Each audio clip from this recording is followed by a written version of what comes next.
Pensemos en el universo. Dentro de él nos encontramos nosotros, los seres vivos, y compartimos el mundo con la materia no viva, pero también interactuamos con los fenómenos que suceden a nuestro alrededor. Por lo que han surgido ciencias que los humanos estudian para poder entender un poco el pedazo de universo en el que nos tocó estar. Siempre me pregunté por qué los antiguos griegos abarcaban un campo de conocimiento tan amplio. Es decir, si nos vamos a sus biografías, podemos leer cosas como filósofo, matemático, físico, químico, biólogo, antropólogo, médico, artista y un sinfín de etcéteras más. ¿Cómo es posible que una persona pudiese estudiar tantas áreas y ser una expertise en la mayoría de ellas? ¿Por qué? Estas preguntas parecían muy simples, pero a la vez no sabía cómo responderlas.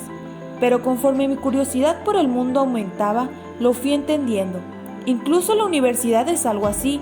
Te enseñan múltiples disciplinas y se supone que al final debes de ser capaz de unirlas y de esta forma lograr resolver de forma eficiente y efectiva cualquier problema. El error en el que muchos caemos es querer entender las cosas, pero solo desde un área de conocimiento estudiado. Por ejemplo, un biólogo siempre explicará la vida desde el punto de vista celular, donde involucrará al ADN quizás, pero un filósofo la interpretará de otra manera, igual que un físico o un químico. Lo cierto es que todos los puntos de vista son existentes. En realidad son un conjunto, y es con lo que convivimos a diario, es nuestro entorno y nuestra propia existencia. ¿Qué sucede entonces cuando tratamos de comprender una situación, pero somos incapaces de hacerlo? Estoy segura que muchas personas pueden afirmar que la red 5G no produce cáncer, pero ¿cuántas de ellas pueden decirte por qué? Durante la búsqueda por saber la verdad, me encontré con varios artículos de carácter científico-médico, los cuales señalaban que no podían afirmar que la red 5G no produce cáncer, ya que aún no se han realizado estudios donde se diga lo contrario, dejando abierto la posibilidad de que sí pueda producirlo a menos que se hagan experimentos y análisis que arrojen datos discrepantes. Esto siembra una duda, más bien la incertidumbre de que puede que sí como puede que no, pero en cambio, para la comunidad de la física, la respuesta es no, directo y seguro. Y verán, para entender por qué la red 5G no produce cáncer, tenemos que empezar por la parte de la física, hablando específicamente de qué son las radiaciones. La radiación se refiere a la emisión o transmisión de energía a través de un medio en forma de ondas electromagnéticas o asociada a partículas. En principio, toda forma de energía se puede transmitir mediante radiación, y en esta definición se podrían incluir fenómenos como radiación electromagnética, radiación corpuscular, radiación acústica y radiación gravitacional. Pero la que nos interesa es la radiación electromagnética, la cual incluye el calor, ondas de radio, luz visible, rayos X, ultravioleta, radiación gamma, etc. Todas estas manifestaciones de propagación energética se pueden catalogar en dos grandes grupos en función de la capacidad para ionizar la materia, es decir, de la capacidad de arrancar electrones de las sustancias irradiadas y transformarlas en iones. Así, se puede distinguir la radiación ionizante y la radiación no ionizante. Un ion se define como un átomo o molécula que no es neutra desde un punto de vista eléctrico. Generalmente los iones se pueden entender como una sustancia que pierde o gana electrones en comparación con un estado neutro de partida. De esta forma, la ionización engloba de forma general a cualquier proceso que genera la pérdida o ganancia de electrones en una sustancia y por tanto la formación de iones. Cuando una radiación es lo suficientemente energética e interacciona con átomos y moléculas, puede desencadenar este proceso al ser capaz de desprender electrones de la materia irradiada. Este desprendimiento de electrones genera lo que se conoce como radicales libres, que son átomos o grupos de átomos que tienen un electrón desapareado o libre, por lo que son muy reactivos, ya que tienden a captar un electrón de moléculas estables con el fin de alcanzar su estabilidad electroquímica. Si estos iones chocan con una célula viva con suficiente energía como para liberar electrones de las moléculas que componen la célula, se forman los radicales libres que pueden generar un daño a la célula al interrumpir el funcionamiento normal de esta.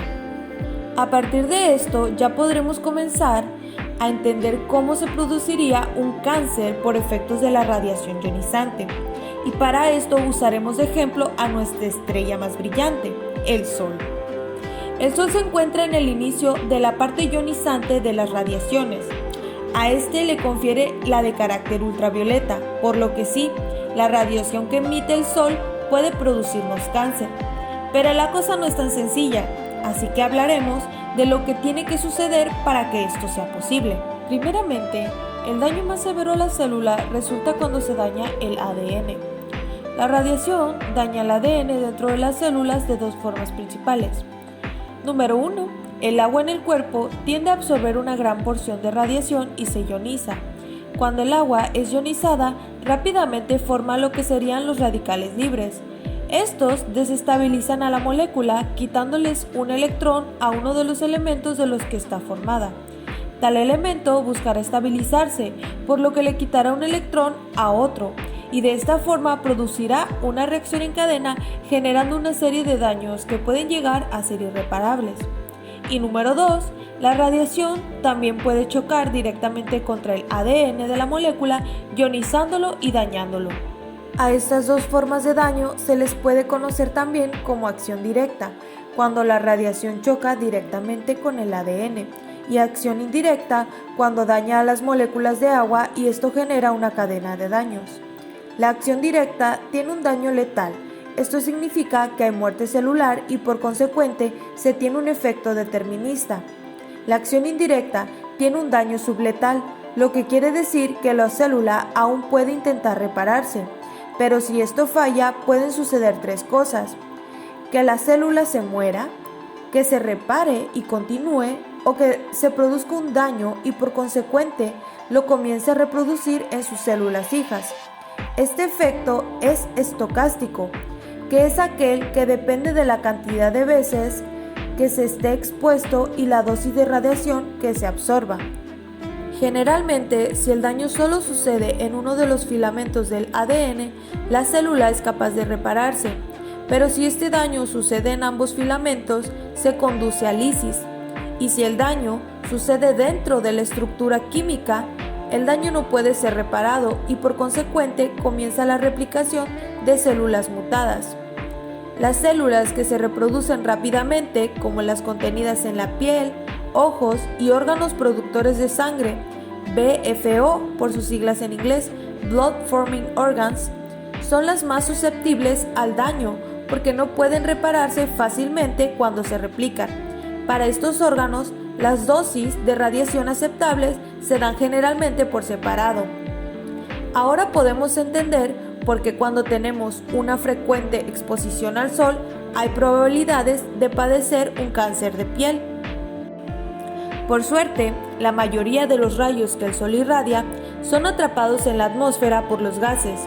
Y aunque esto nos alivie por un momento, tristemente la contaminación está propiciando que los rayos que deberían regresarse se mantengan más tiempo aquí.